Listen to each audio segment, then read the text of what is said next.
NewGenGamers.com.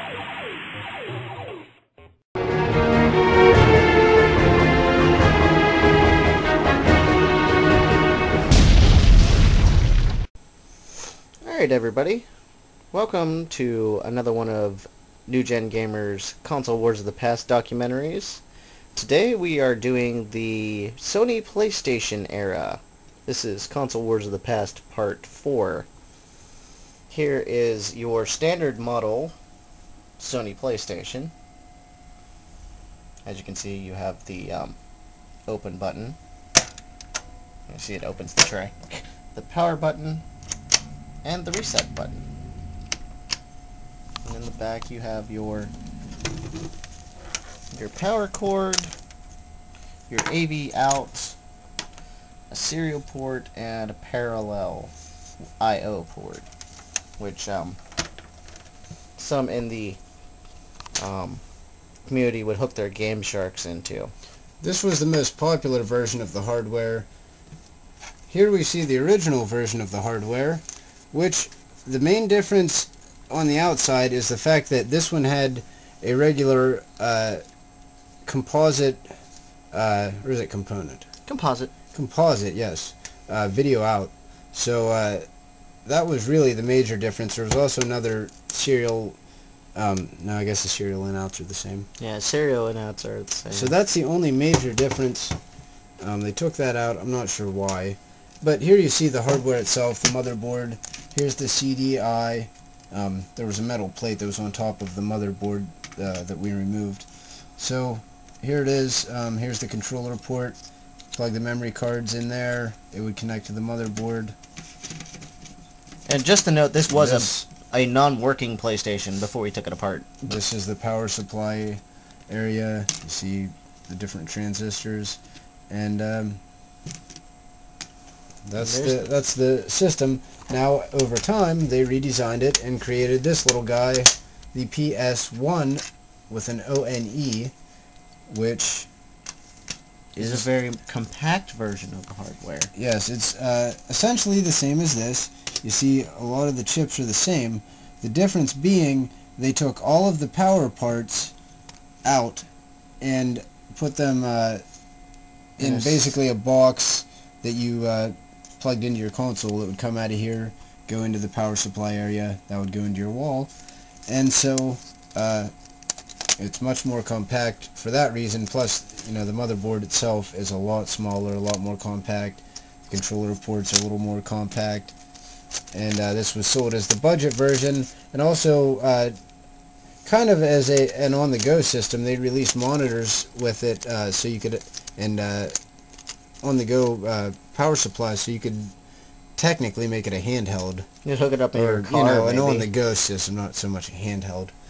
So, alright, here's a look at the first controller. This is the one that came with the original system. Notice the 4 buttons, each with a designated shape and the X. You have the start button, the select button, and your 4-way directional pad. A different directional pad than we'd seen in previous systems.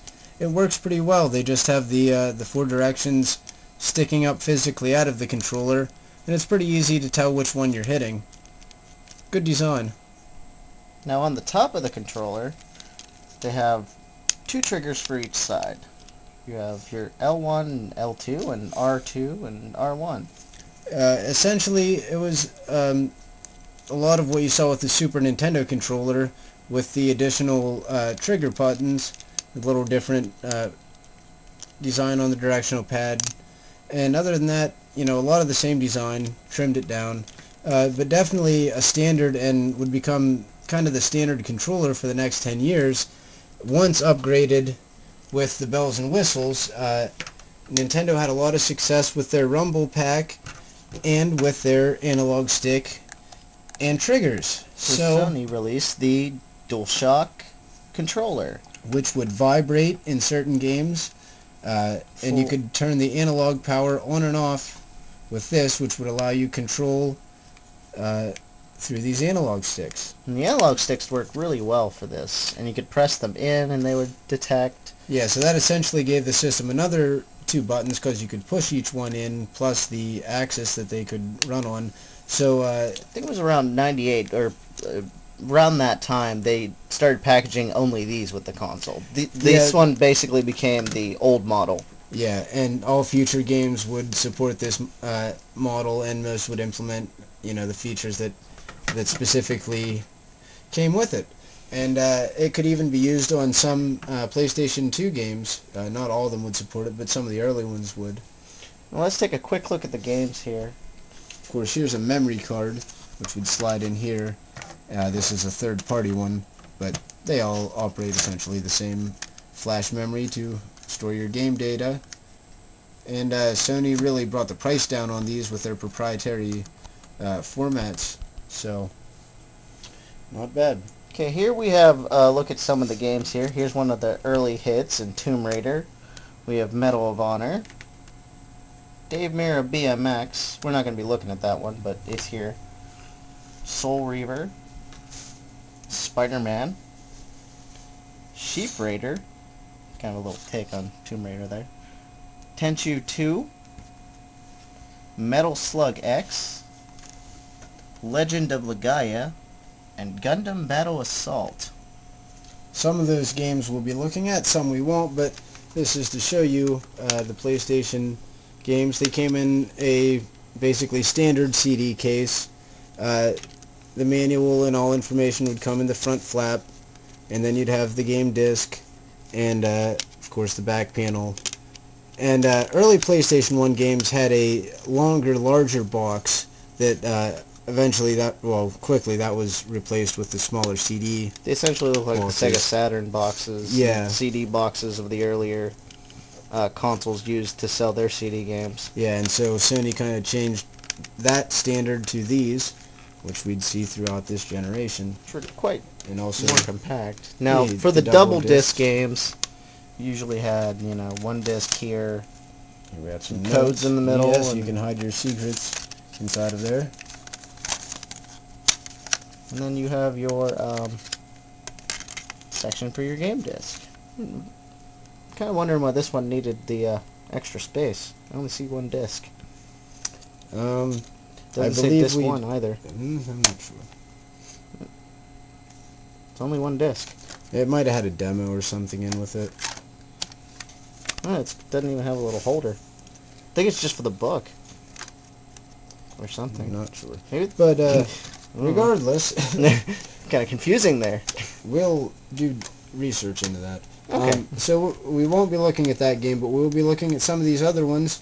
And so this is the PlayStation 1 hardware, which carried on for a long, long time and sold 102 million hardware units between these different models. There were other additional ones as well, but these were the main 3 that people would see. And anything else, Ray? I think that's it.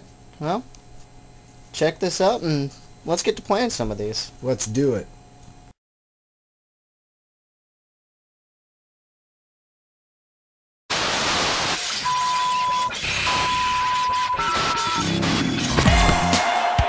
You, sir, are playing with the gods.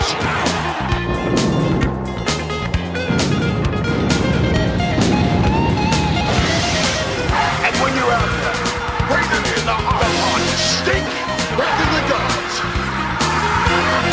ask yourself, what in the sand am I doing here?